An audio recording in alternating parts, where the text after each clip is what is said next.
Yeah. It's So just let's lovely. say so we've been kind of negative on it. So I want to get Tucker's take. You haven't jumped in very much. I literally have never watched Game of Thrones. All right, never mind.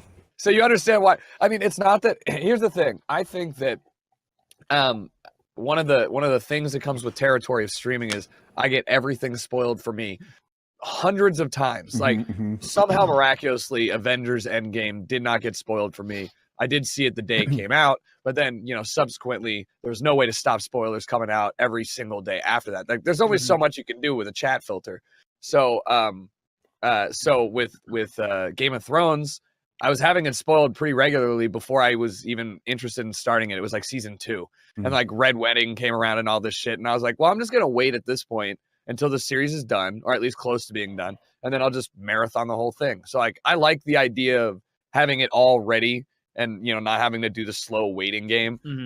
And also if this season is not going so great, or I know that I've seen some people that are not exactly thrilled with it, maybe I get it gets the Naruto treatment where people go, you watch this episode from 45 minutes onward, and then you just skip all the bullshit. So I have this thing that I've coined as the Star Wars effect, where it's a movie that I think is actually good. It just didn't live up to that best movie ever made, impacts culture for the next 100 years kind of super movie that you want Star Wars to be. And I feel like that's where the last Game of Thrones came out. They hyped it as the best battle scene in cinematic history. And it might be the longest. Dude, which was the long shot battle? Was that Battle of the Bastards that followed John? That is the best battle in this series, far and away, in my opinion. I agree. Same director. So by the way, same director for Hard Home, Battle of the Bastards, and this episode. And that's why I had such high hopes going into it. I don't understand. Of those three, this is the worst one, I think. It's the worst one. It's the worst one, especially as far as the battle goes. I got to say, they really needed to stop with all the fast cuts. The fast cuts were my biggest complaint. And look, if you're going to let the main character survive, I'm okay with that. But don't throw them into the pits of hell and have them sit there in the lava for 15 minutes. And then cut away. Yeah, it was like it's really unfortunate they unlocked fast travel in the middle of the battle, because it'd be like showing Jorah in the castle, like fighting off hordes of them. Like, I don't think we're going to last much longer. Then it would be 5 minutes later. Somehow he got through the tens of thousands and he's saving Dany. I like Kyle's description of the characters being in lava for 15 minutes. I at least need to see them climb out of the lava.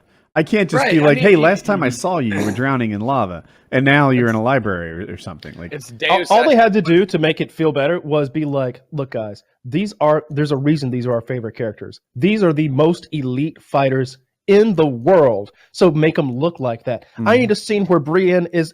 There should be no point where she's screaming in fear or in danger. She should never get knocked down. She should look like that sword fighting scene from The Princess Bride, where it's just ting ta ting ta ting ta ting ta ting ta ting, backflips and shit. Yeah. Brienne can do backflips in armor. She can now. Ting ta ting ta ting ta ting ta ting. Wait, she's got blade gauntlets now. Sure. You know who they did well? I thought, as a mass, the Unsullied.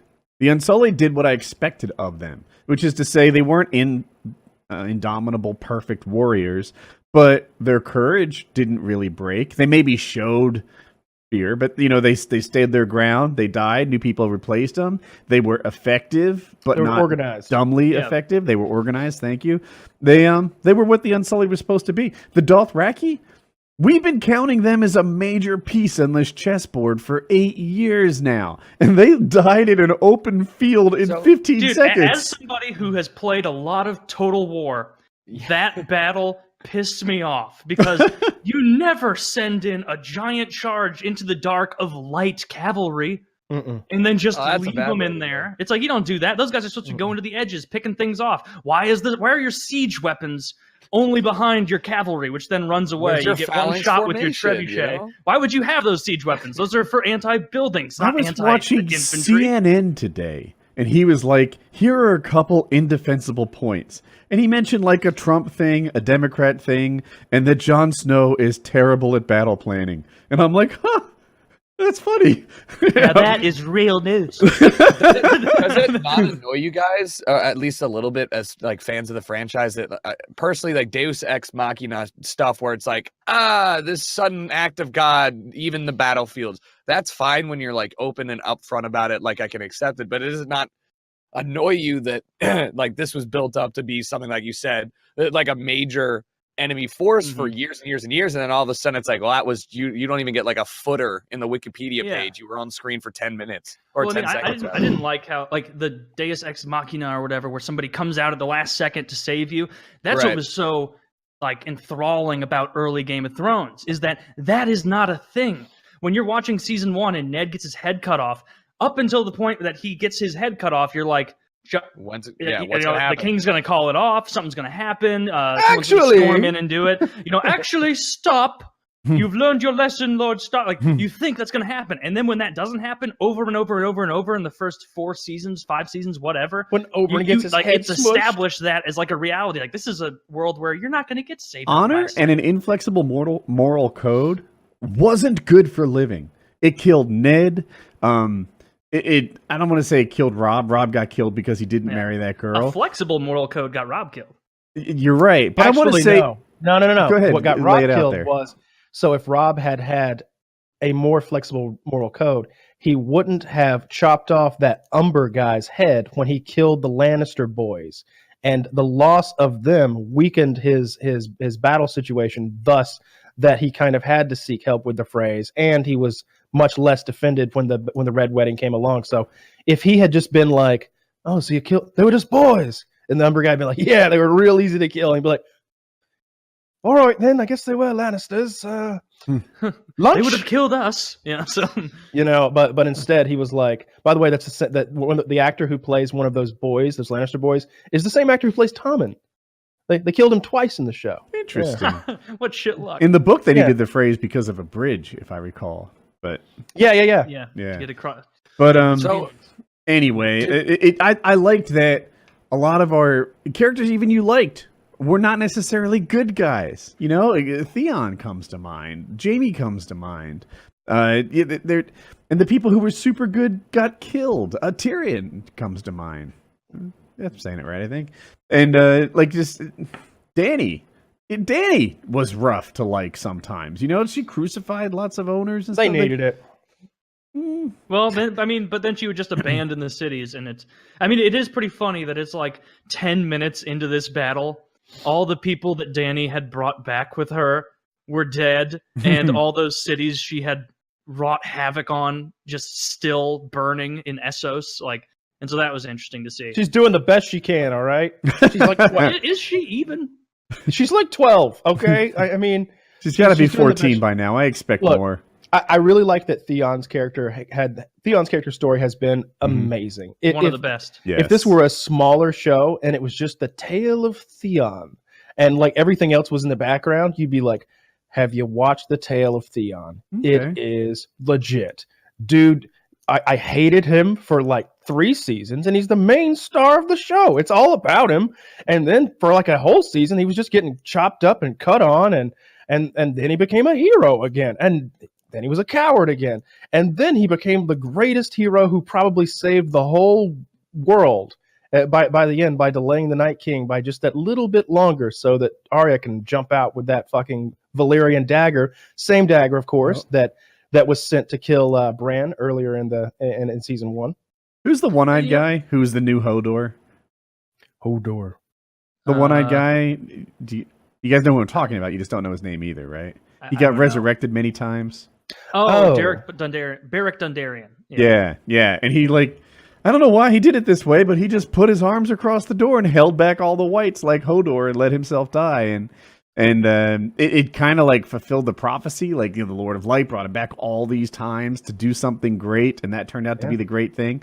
But the whole thing about the prince that was promised and such, and it wasn't Jon or Dany supposed to kill the Night King, and that. No, there's no more Azor Ahai. That's not a thing. That whole thing. There was so much fan theory around.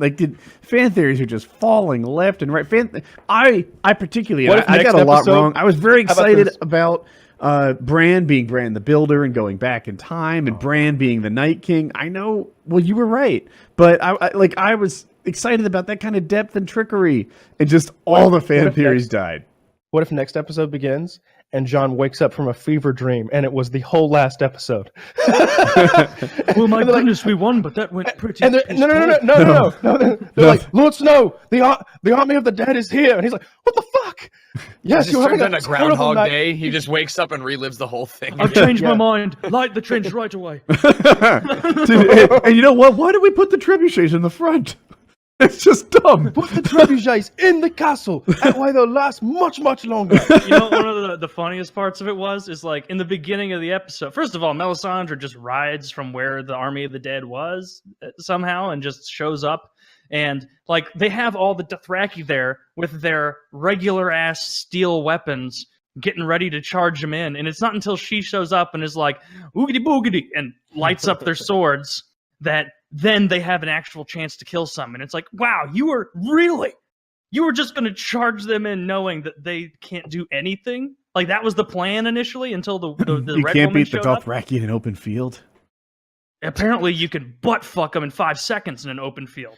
Well, when you saw, like, Yes. at first I was like, what did they run into out there? You know, like, you didn't know. It did the like, job, didn't it? It was like, they just went into the abyss. And when like, they like lit that, this, I'm going to call them swords, curved swords. Yeah. The hope that I got, it was like, yeah, you know what? We're in this thing. Because the whole last episode was an hour of we're going to die, might as well get laid, right? And then the Dothraki, they light the swords, and we're like, you know what?